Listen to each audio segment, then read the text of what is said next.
Okay. So, so far, so we have been talking about the fundamentals of the radiation, and yesterday we discussed about the radiative transfer processes, both for the long wave and for the short wave. We also talked about how the heating or cooling of the atmospheric layer can take place, and we talked about some of the important terminology that we should know, like plane parallel approximation, right? Volume extinction coefficient, single scattering albedo, right? Asymmetry parameter, those things we talked about yesterday. So all those things you must study and learn, remember also. Okay. So today we are going to talk about the cloud radiation interaction, right? And today somehow I will try to finish your course. No, but your course matlab ki this radiation part I am going to complete somehow today. All right. So clouds are so important, right? Clouds are very, very important, both for weather as well as the climate, right? And these are the most uncertain parameters in the models because we still do not know, or we are still not able to represent the clouds perfectly in the models, right?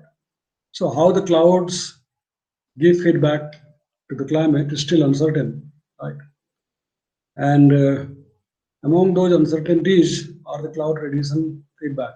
For example, depending upon the type of the cloud, amount of the cloud, content of the cloud, the radiative fluxes will be modulated accordingly. Right? And since that is not clear, there is no clear understanding about that, so the cloud climate feedback is still uncertain. Right? But we shall just try to summarize that what are the things that we need to study the cloud radiation interaction. Now, one of the most important parameter in the cloud radiation interaction is about the cloud itself. That what is the cloud content, right? How much is the hydrometeor content? Those things, how to get the hydrometeor, that is again a separate parameterization, that the cloud microphysics. But here we just see that what are those parameters. Like one of the important thing is the cloud or liquid water path. Let me switch on the pointer, laser pointer. Okay. So the liquid water path is one of the important parameters that we need to know in the model to be able to calculate the radiative fluxes. Right? This liquid water path is calculated like this between a layer which is bounded by Z equal to Z1 and Z equal to Z2 in the vertical is defined by this simple expression W is equal to the integration from Z1 to Z2 for that layer of rho A is the density, the liquid water content, and the dz, thickness of that. Okay, where LCD is the liquid water content, liquid water mixing ratio defined by QCLD, mixing ratio of the cloud minus QSAT, the saturation mixing ratio of the environment. So this is how we calculate the liquid water path in the model. LCD is the cloud liquid water path, rho is the density. So for the long wave radiative transfer calculation, the cloud emissivity epsilon is determined as epsilon is equal to 1 minus e to the power minus kW, right? Where W is the liquid water path, right? And K is the coefficient, right? The absorption coefficient. So the absorption coefficient K is set equal to 0.13 meter square per gram for all cloud types. You see, these are the assumptions made because setting up or calculating the key value for individual clouds will become very cumbersome. So rather than calculating it now for every individual cloud, we just set it some value, which is a representative value based upon so many studies like laboratory studies, etc., to 0.13 meter square per gram for all cloud types. And these are the actually uncertainties which makes the cloud climate feedback uncertain. Okay. So the short wave cloud readiness properties are characterized by those three parameters that you discussed yesterday. One is asymmetry factor, that is single scattering albedo, and third is the cloud optical thickness. The asymmetry factor is set equal to 0.86 and 0.91 for the two bands of radiation, 0.28 to 0.68, that is basically in the visible range, and 0.68 to 0.4 micron bands. Okay, so we set it the value as of asymmetry factor to be 0.86 and 0.91 for these two bands. Again, another assumption which makes now feedback uncertain. The cloud optical thickness chi is determined in the model according to the Mie theory as chi is equal to 3 times W, which is the liquid water path, divided by 2 Re, the effective radius of the droplets. Re is the effective radius of the cloud droplets, which is taken as 20 micron for water clouds and 40 microns for the ice clouds. Again, see, these are all the values which are obtained from the laboratory studies. And this is what again makes the things uncertain, cloud climate feedback. Right? What should be the effective radius of the cloud droplets? But calculating the droplet size distribution itself is a very complicated thing in the cloud microphysics parameterization. And then for each droplet, again, what would be the radius and other complications things. So many things are approximated because of that. And this is one of the approximations again, that we set effective radius of the cloud droplets to be 20 micron for the water clouds and 40 microns for the ice clouds. However, the present day numerical models interactively compute the cloud droplet sizes. They do, but still a lot of approximations are there in that. So assuming random or maximum cloud overlaps in a cloudy atmosphere, random and maximum cloud overlaps. Again, this is discussed today. Last semester also we had discussed in the first semester what is random overlap and what is maximum overlap, because that indicates somehow the distribution of cloudiness, the amount of clouds in different layers of the atmosphere. The way the cloud amount is distributed in different layers of the atmosphere, that determines whether it is a randomly overlapping or maximum overlapping, and that is important because it is required for the calculation of radiative fluxes. So atmospheric radiative transfer calculations are performed in a plane parallel atmosphere that we discussed, plane parallel approximation. Now this diagram illustrates now the different overlap assumptions of the model. Okay, cloud fractions and the mean ice water content alone not sufficient to constrain the radiation budget. You need to know that whether it is a maximum overlap, whether it is a random overlap, or whether it is a maximum random overlap. Right? So this figure illustrates the vertical distribution of the cloud amount. This is the cloud cover in the x-axis in terms of the fraction percentage, and y-axis is the height of the or depth of the atmosphere. So if the cloud amounts or clouds are distributed in this fashion, okay, these are different layers of the atmosphere. Okay, and generally, in the most simple way, we say three types of clouds, right? Low cloud, medium cloud, and the high cloud. Right? So low cloud, medium cloud, and the high cloud. So if the cloud amount or the cloud fraction in each grid boxes of the model are distributed in this fashion, then that indicates the maximum overlap. Right? All the cloud amounts are just overlapping one over other in the vertical, maximum overlap in a grid box. If this is distributed in this fashion inside a grid box, low cloud, medium cloud, high cloud, then this is called the random overlap. Random overlap. And if it is distributed in this fashion, then this is a maximum random overlap. So these things are important. And generally, most of the model assume that this is the maximum overlap in the model, or rather maximum random overlap. Most of the model assume. The assumptions generate very different cloud covers.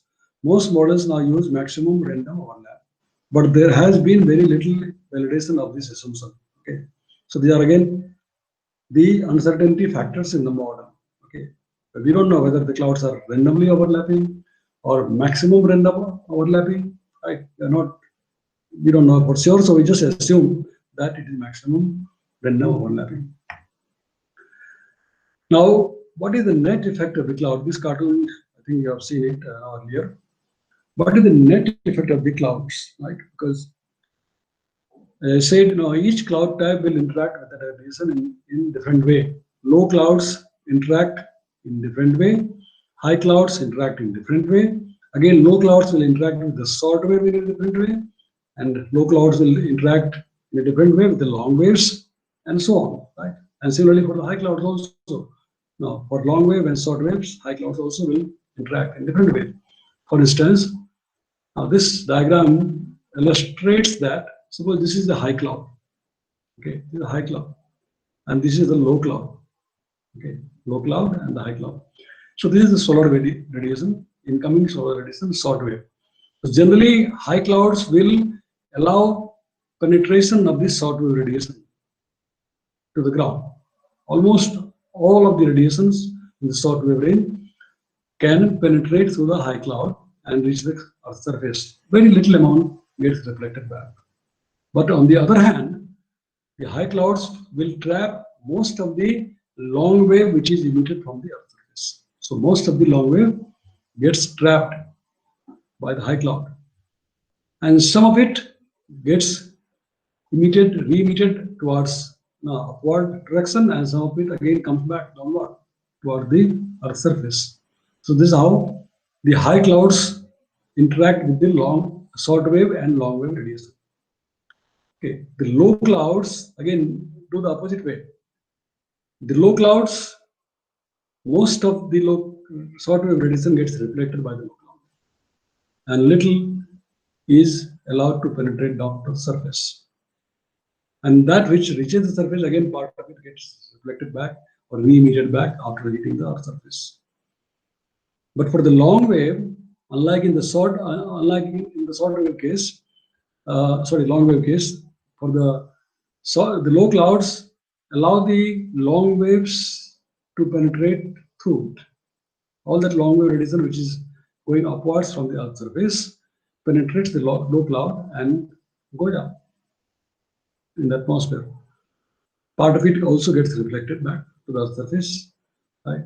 So depending upon what is the net value which is dominating, accordingly there will be cooling or there will be heating, right, of the atmosphere as well as of the Earth surface. So generally the low clouds lead to cooling, planetary cooling. The low clouds lead to cooling because most of these short wave radiation gets reflected back to the space.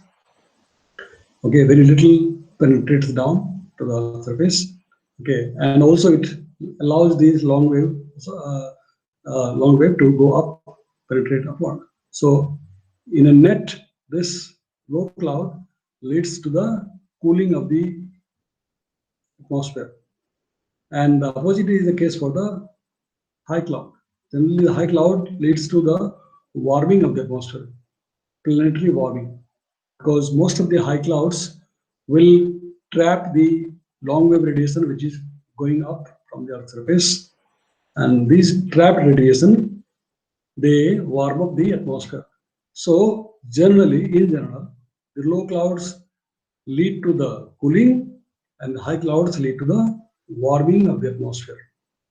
Okay, so this is what is the further in these cartoons. Now some more things are illustrated. For example, these are say different layers of the cloud. Okay, let's say one cloud layer, another cloud layer, another cloud layer. Okay, so and these colors are indicating that.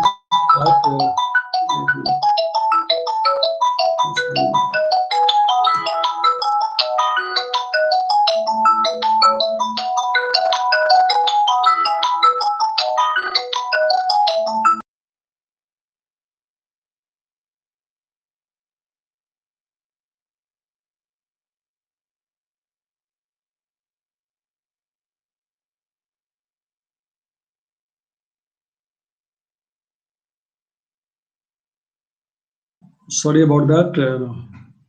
Okay, so I was discussing about discussing about the effects of the clouds in the different layers. Okay. So these are the clouds in different layers of the atmosphere, and these colors are indicating whether it is a warming or cooling. For example, these orange colors is indicating it is warming, and the blue color is indicating the cooling. Okay. So for short wave, most of it is clouds are leading to warming here in this case, orange color. Okay. Whereas for the long wave, well, depends. Sometimes it leads to cooling, sometimes it leads to warming. Okay. This diagram shows that vertical profiles of heating in cloud layers at various heights in the atmosphere as indicated. Okay. The orange shading indicates warming and blue shading indicates cooling. Effects of the short wave radiation are represented on the left side, and the long wave radiation are represented on the right side. Again, different cartoons are illustrating similar things. Again, here also on the right side, see the low clouds lead to cooling and the high clouds lead to warming. Right? So this is what is the cloud radiation interaction or cloud radiation feedback. So these are the fundamentals of the radiation that we have just reviewed, and most of it we have also studied in your first semester. Okay. Now, when we talk about the radiation parameterization, that is the crux of the topic which we have been discussing so far. I mean, fundamentals we have been discussing, but how all these things are implemented in the model are quite complex, and there are many papers available on this topic. You can read one of them or two of them if you want to read and go deeper into that. For example, this is one of the paper, very important paper, classical paper on parameterization of radiation for numerical weather prediction and climate model. It's a very classical paper. It is a review, and any paper which is a review paper, it gives a very comprehensive, exhaustive discussion of the topic. So this was published by Graham Stephens in Monthly Weather Review, way back sometime in 1984. Okay, but it is very comprehensive paper which discusses every part of the cloud radiation interaction and radiation parameterization in detail. Another report, a recent report of the ECMWF also one can refer, which is on radiation in numerical weather prediction. Okay, this is published in 2017. Another good paper.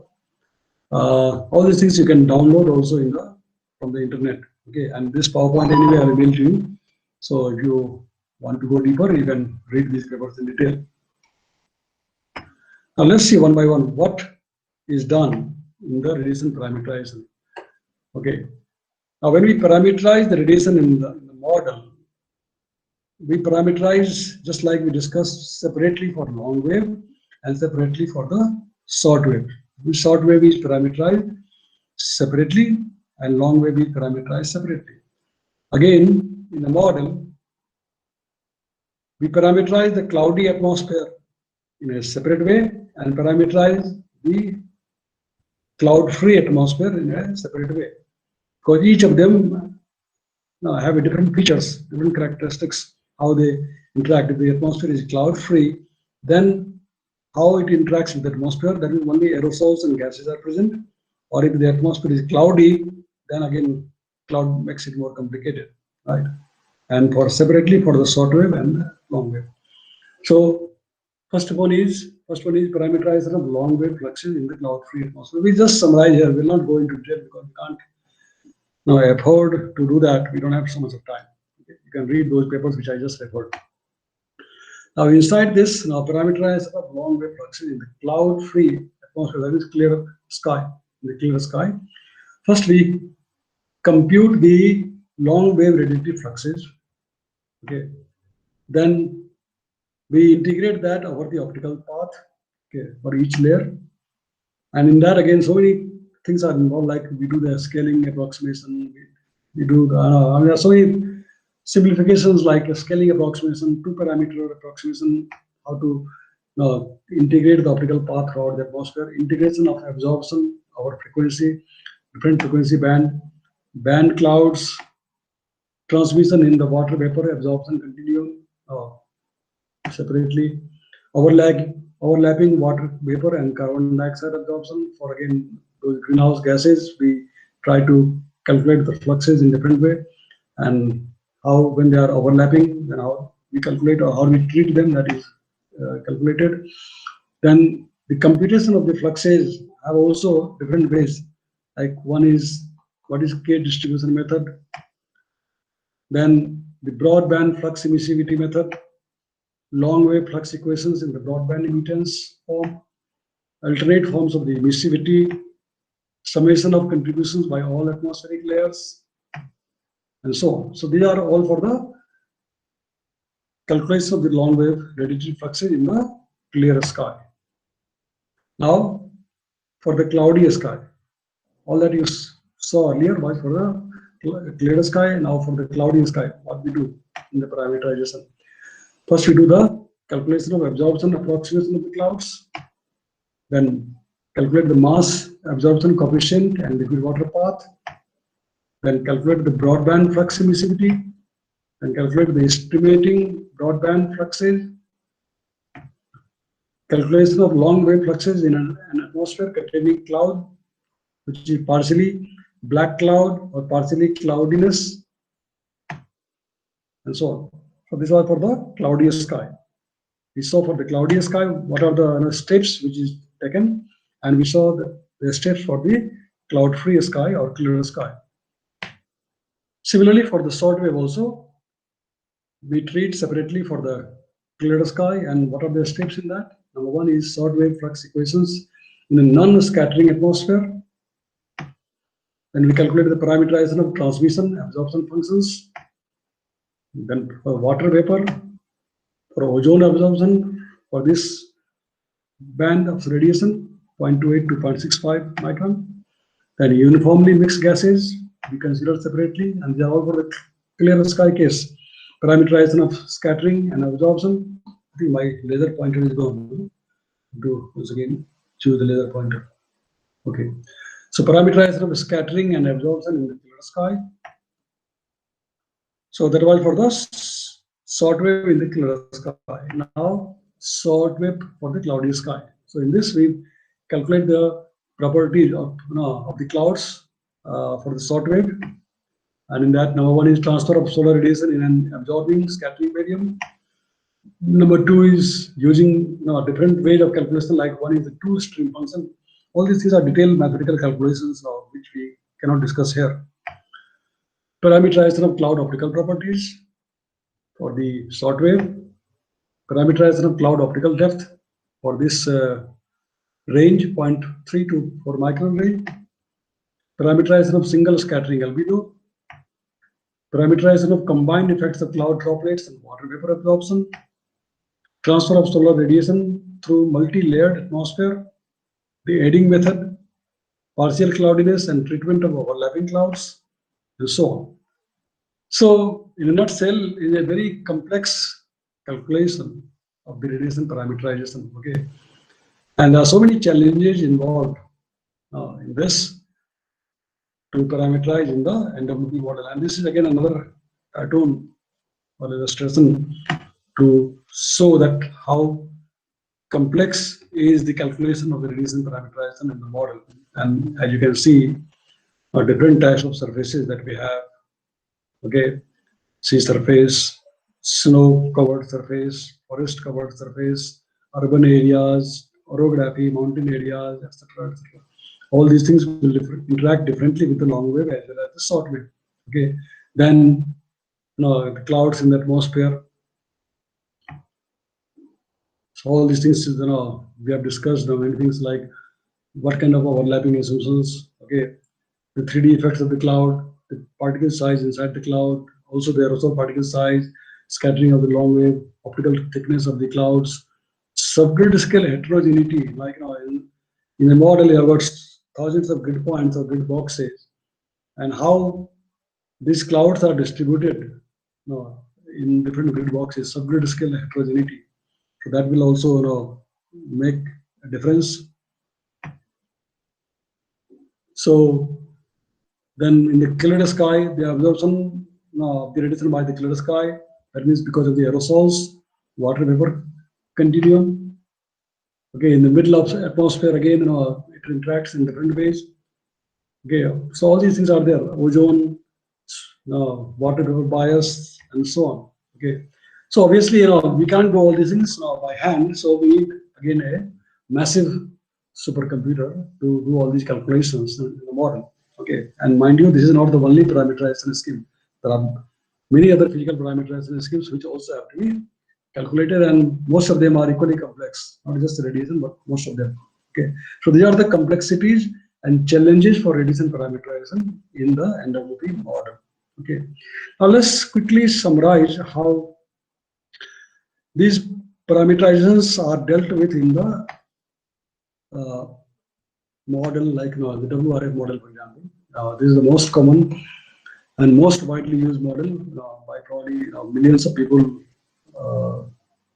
all around the universities, research groups in the world. So how it is dealt in the WRF model? Okay, obviously, many people have been working for many years on these parameterization schemes, and people have tried to propose their own way of parameterization, saying that the previous parameterization was not giving good results, so here is a better parameterization, but still results are not perfect, so a third person comes and he further improves and so on. So there were many options in the model of how to parameterize the physical processes, including the radiation. Okay, and you have the options. That is the versatility of the WRF model, that you have the choice of the options to select that which one you would like to select, so that you get the best result. Okay, and generally we can't select different options for different cases, so we try to optimize it by making a lot of studies and trying to say that okay, this scheme gives us the best result in most of the situation, so we just try to fix that. Okay, but here is the summary of the different schemes. Like this is a long wave radiation parameterization physics. If you choose the option is equal to 1, that means it will choose the RRTM scheme. RRTM is Rapid Radiative Transfer Model. RRTM is a Rapid Radiative Transfer Model. This is again now one scheme which calculates the fluxes of the radiation in a particular way for the long wave. This is for the long wave. So if you choose the option 1 in the WRF model, then it will do the radiation calculation by using these methods. Okay, to consider a spectrum of radiation, calculate the fluxes using K distribution, look up table to fit accurate calculations, interacts with the cloud. Then ozone profiles are specified, carbon dioxide is held constant, is well mixed in the atmosphere, and so on. So if you choose the option 1 in the WRF model for the radiation parameterization for the long wave, then these are the way, this is the method at which radiation parameterization or calculation of radiative fluxes will be done in the model. If you choose the option 3, then this is another scheme called CAM3 scheme. Okay, CAM3 scheme. Earlier was the RRTM scheme, and this is the CAM3 scheme. CAM3 is the community atmospheric model. Again, NCAR, I got to know. This WRF also is basically a brainchild of NCAR. You know NCAR, right? Have you heard of NCAR? Yes, sir. Yes. Okay, right. So this is also an NCAR model. CAM3 is community atmospheric model. Okay, only atmospheric part, and then they also have a community climate model, which includes both ocean part as well as the atmospheric part. So that is called CCM, and this is called CAM, atmospheric part only. So when you choose option 3, that means you will calculate the radiation parameterization in the model based upon the CAM3 method, in which it considers now 8 long wave bands. It is also a spectral scheme. It has also a lookup table to fit accurate calculation, and it interacts with the clouds based on the RH, that is relative humidity. Okay, it can interact with the trace gases and aerosols. Ozone profiles functions of are specified according to the month and the latitude, and carbon dioxide is fixed constant. So this is the way the radiation calculation for the long wave will be done in the model if you choose option 3. Okay. If you choose option 4, then again it will use this option. RRTM only. RRTM is Rapid Radiation Transfer Model, that was the first one, but the modified scheme is a new version 3.1. Okay. And then some modifications are there if you just look at the first slide of this WRF model, then you will find the difference between what was done in the old version and what is done in the new version. Some modifications are there. Okay, all these things you can see later on in the PowerPoint. Then if you choose the option is equal to 99, then the long wave radiation will be calculated based upon the GFDL scheme. The GFDL, you know, the Geophysical Fluid Dynamics Laboratory, okay, of the Princeton University. So they have their own ways of calculation of the long wave radiation parameterization, which is different from the CAM3 and different from the RRTM. So this is generally used for the ETA model or the NMM. NMM is also another version of WRF. Okay. So this is a non-hydrostatic mesoscale model, and this is a ETA model. Okay. And these are the things in this case. Now it will use the cloud microphysics based upon the Fourier scheme by default. Okay. Also, of course, you can have option to remove this Fourier scheme and choose your own cloud microphysics scheme also. There is also a spectral scheme. It also uses tables, interacts with the clouds, ozone profiles, etc. Carbon dioxide is fixed like the previous scheme. Now for the short wave, all these things were for the long wave, and now for the short wave. Okay, the short wave, when you choose the option equal to 1, the short wave physics for radiation, then the calculation of the short wave radiation will be done based upon the Dudia's method. Okay, and which was actually developed originally for the MM5 model. And in this case, now these are the ways, these are the things which it considers. Like it is simple downward calculation scheme. There's a clear sky scattering, short wave radiation scattering, tuning parameters are there, and these are the tuning parameters again, which makes the things uncertain. Okay, it's used as 1 when 10% of the radiation is scattered. Now it is used as 5.5 when 5% is scattered, etc. Then it has got the provision for water vapor absorption, and provision for the cloud albedo and absorption. There is no ozone effect in this case. Model top is below 50 millibar. The version 3 has slope radiation and topographic shading. Switches are there. Now if you use 0 or 1, accordingly it will choose which one, whether it's slope radiation or topographic shading, to turn on the slope and shading effects in this radiation option only. Okay, so this is for the option number 1 in the WRF model. If you choose option number 2, then is the Goddard short wave scheme. Goddard is the NASA's Goddard Space Flight Center. Okay, NASA Goddard Space Flight Center. So the scheme which was developed by NASA Goddard Space Flight Center for radiation, short wave radiation parameterization is used here in this case by choosing the option number 2. Now this is a spectral method. It interacts with the clouds. They got a ozone profile, and again it varies according to the season, summer, winter, and also according to the latitude, tropical, mid-latitude, polar, and so on. The carbon dioxide is fixed. Okay, in the long wave radiation scheme.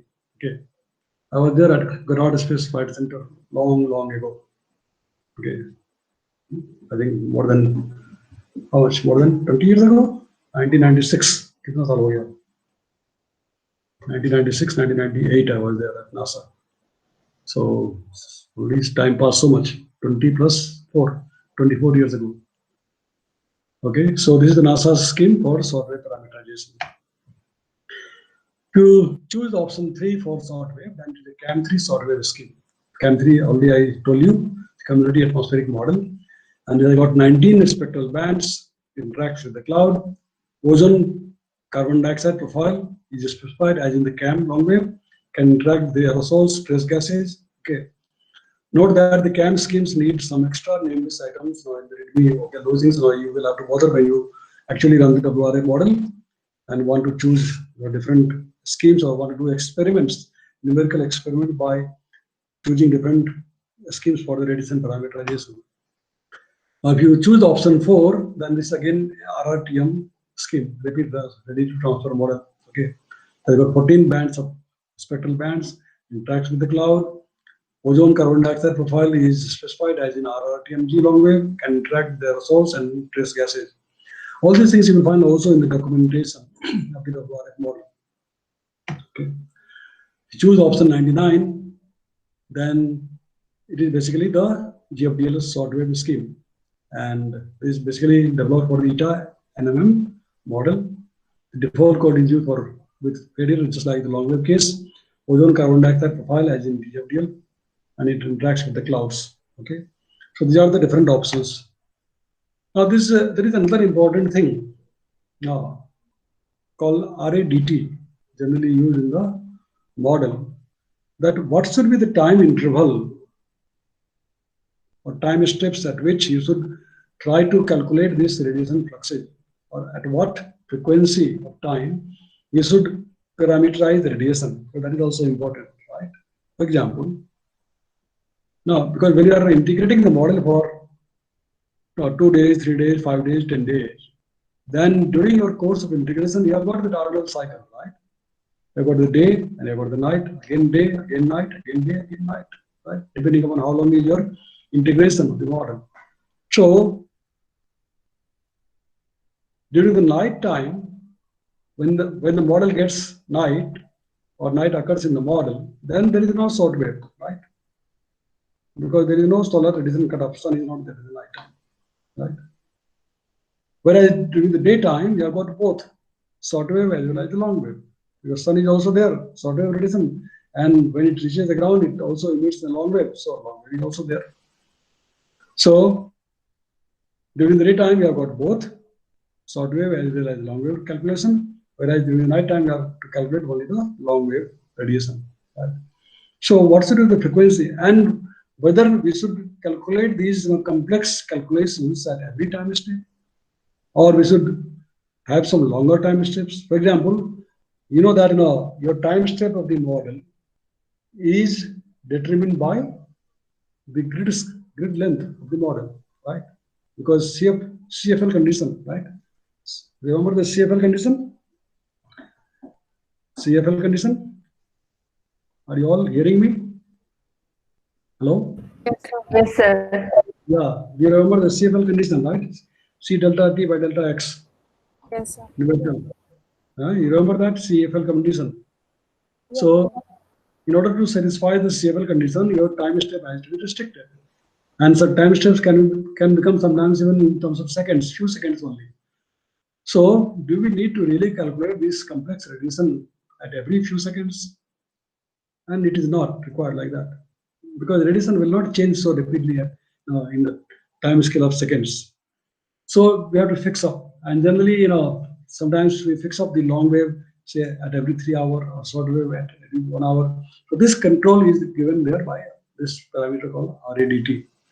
And it also depends on the grid length. Sometimes it's sensitive to the grid length also. For example, RADT is equal to 1 minute per kilometer grid size, okay, which is approximately right for RADT is equal to 10 for DX is equal to 10. If DX is 10 kilometer and the grid size is 10 kilometer, then RADT 10 is okay.